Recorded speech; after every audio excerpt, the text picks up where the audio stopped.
Hello everyone, नमस्कार. कसे आहात सगळे? आज तुमच्यासाठी मी घेऊन आली आहे पातळ पोह्यांचा चिवडा. तर चला मग सुरुवात करूया आपल्या रेसिपीला. तर सगळ्यात आधी इथे मी 1 किलो पातळ पोहे आणले आहेत. नायलॉनचे पोहे नाही आहेत, हे नॉर्मल 1 किलोचे मी हे पातळ पोहे आणले आहेत. आणि सकाळी मी हे असे उन्हात घातले, दुपारपर्यंत त्याला छान असं ऊन लागलं.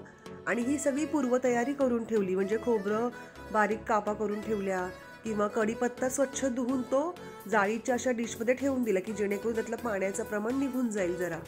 अशी सगळी तयारी केली आणि दुपारनंतर मी साधारण 4-5 वाजता मी सुरुवात केली करायला. तर असे पोहे सगळे चाळून घ्यायचे व्यवस्थित आपल्याला, की जेणेकरून त्याच्यातली काही घाण असेल, कचरा असेल तो निघून जाईल. तर अशा पद्धतीने मी 4 प्लेटमध्ये केलेले आहेत पोहे वेगवेगळे. पेपर घ्यायचा आहे, न्यूजपेपर. त्याच्यावरती मी असा हा टिश्यू पेपर लावला आहे, परंतु तो रोल असल्यामुळे अखंड त्या पेपरला पुरत नाही. मग मी अशी सेलोटेप लावते की जेणेकरून डिरेक्टली आपले पोह्यांची जे काही फोडणी किंवा काही करणार ते डिरेक्टली खाली न्यूजपेपरचं त्याला काही लागायला नको, कार्बन वगैरे, म्हणून मग अशा पद्धतीने मी ते रेडी करून ठेवते. आता इकडे कढईमध्ये छोट्या छोट्या प्रमाणामध्ये, म्हणजे छोटं पोर्शन घ्यायचं, खूप सारे पोहे घ्यायचे नाहीत. आणि ते असे 1-1.5 मिनटं 2 मिनटं तुम्ही चांगले असे खमंग त्याला असे थोडे हलके भाजून घ्यायचे आहेत. आणि भाजल्यावरती प्लेटमध्ये किंवा पातेल्यात न काढता असे पेपरवरतीच त्यांना छान असे हंतरून घ्यायचे आहेत. त्याला असा छान असा क्रिस्पीनेस, थोडासा आवाज पण येऊ लागतो. खूप जास्त पुढे भाजू नका, 4-5 मिनटं वगैरे, नाहीतर ते असे सगळे पोहे आहेत ना ते असे वागतील. त्यानंतर मी इकडे साधारणपणे 200 ते 250 ग्रॅमपर्यंतचे शेंगदाणे घेतले आहेत. शेंगदाणे चांगले खमंग तेलामध्ये तळून घ्यायचे आहेत.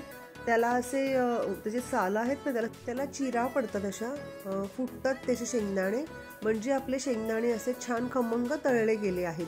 तुम्हाला जर साल आवडत नसेल तर तुम्ही ते थोडेसे हलकेसे भाजून घ्या, साल काढा आणि मग तुम्ही असे ते सोललेले शेंगदाणे सुद्धा वापरू शकता. तर तुम्हाला जसे आवडतील त्या पद्धतीने आणि तेवढ्या प्रमाणात तुम्ही शेंगदाणे घाला.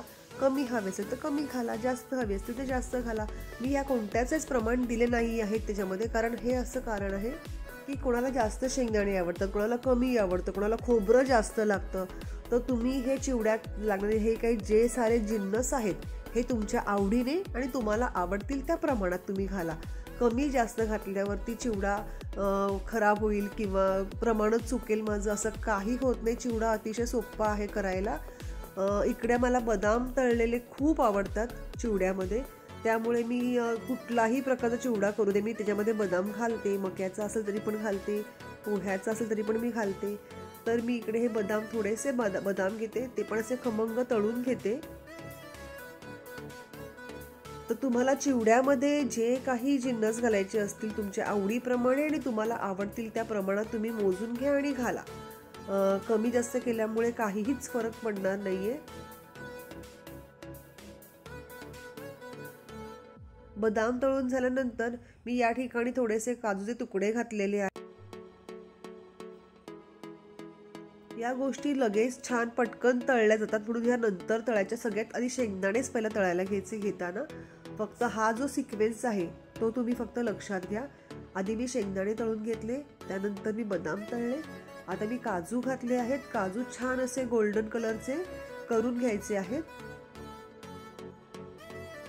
आणि एक एक गोष्ट तळून झाल्या का लगेच ते तुम्ही पोह्यावरती घालत चला, म्हणजे आपल्याला फोडणीत फार तेल घालायची गरज लागत नाही. ह्यातलं जे तेल आहे हे आपल्या चिवड्याला लागत जातं.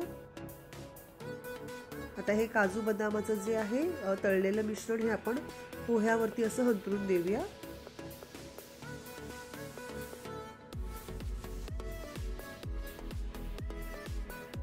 आता यानंतर मी घालणार आहे याच्यामध्ये मनुके. तर तुम्ही याला किसमिस म्हणतात, बेदाणे म्हणतात. मनुके म्हणजे काळ्या कलरचे त्याला मनुके म्हणतात. तर हे पण मला आवडतात. तर हे काय करायचं, 2 मिनटं गॅस बंद करायचा आहे. तेल गरमच असतं, जस्ट ते तेलामध्ये टाकायचे आणि लगेच दुसऱ्या मिनिटाला काढायचे आहे, अदरवाईज ते जळतात. त्याच्यामुळे 2 मिनटं ते गॅस आपल्याला बंद करायचं आहे. घालायचे पटकन बेदाणे आणि काढून घ्यायचे आहेत. तर हे तुम्हाला काळे जर हवे असतील मनुके, तुम्ही काळे मनुके घालू शकता, अदरवाईज हे तुम्ही किसमिस बेदाणे घालू शकता. आता पुन्हा मी गॅस चालू केला आहे. हे दलियाचं पॅकेट आहे माझ्याकडे आत्ता मी हे अंदाजे घालते आहे, पण साधारणपणे 100 ग्रॅम एवढे दलिया भरपूर होतात। या डाळ्या खूप सुंदर लागतात चिवड्यामध्ये। आवडत असतील तर घाला, नसतील आवडत तर घालू नका। पुन्हा तेच सांगते, तुमच्या आवडीप्रमाणे तुम्ही चिवड्यामध्ये हे जिन्नस घालू शकता। या डाळ्या पण लगेच तळल्या जातात, फार वेळ लागत नाही। हलकासा त्याला गुलाबी रंग आला का आपण हे काढून घ्यायचं आहे।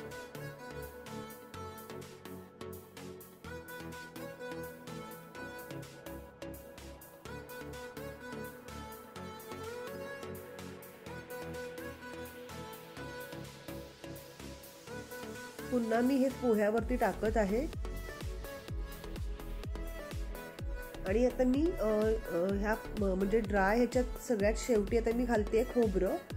तर खोबऱ्याचं पण मी एक बाउलभर घेतले होते बारीक काप करून। आता मी हाफ, कारण तेल कमी राहिलं आहे ना, म्हणून मी अर्धे अर्धे घालून तळून घेणार आहे। तर छान असे गोल्डन एकसारखा रंग येईपर्यंत तळून घ्यायचं आपल्याला हे। सेम दुसरी बॅच पण मी अशीच तळून घातली आहे।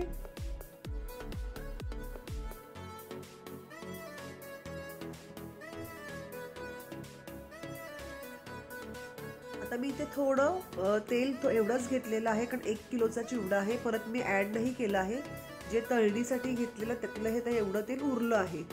तर त्या तेलात मी थोडीशी मोहरी घातली आहे, त्याचा पाव चमचा मी हिंग घातलेला आहे तडका देण्यासाठी। आता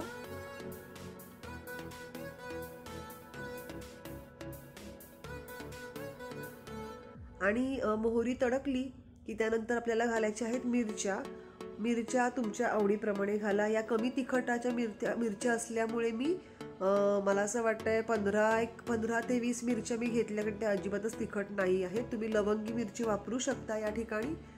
आणि या मिरच्या ज्या आहेत या प्रॉपर कशा खुसखुशीत म्हणजे कडक व्हायला पाहिजेत, ब्राऊन कलरच्या। जर या अशा जर राहिल्या तर मग तुमचा चिवडा नंतर नरम पडू शकतो। कढीपत्ता सुद्धा मी सकाळी धुवून त्याला प्लेटला काढून ठेवला होता, त्या डेटच्या प्लेटला काढून ठेवला होता। त्यामुळे त्यात आता पाण्याचं धुतलेलं म्हणजे पाण्याचं प्रमाण नाही आहे, पण त्याच्यात मुळातच स्वतःचं एक पाणी असतं, त्याच्यामुळे त्याचा तो थडथड आवाज पूर्ण जाईपर्यंत आणि ते पानं अशी कुरकुरीत होईपर्यंत आपल्याला हे तळून घ्यायचं आहे, मिरची आणि कढीपत्ता। त्यानंतर मी इकडे घातली आहे 1 चमचाभर हळद।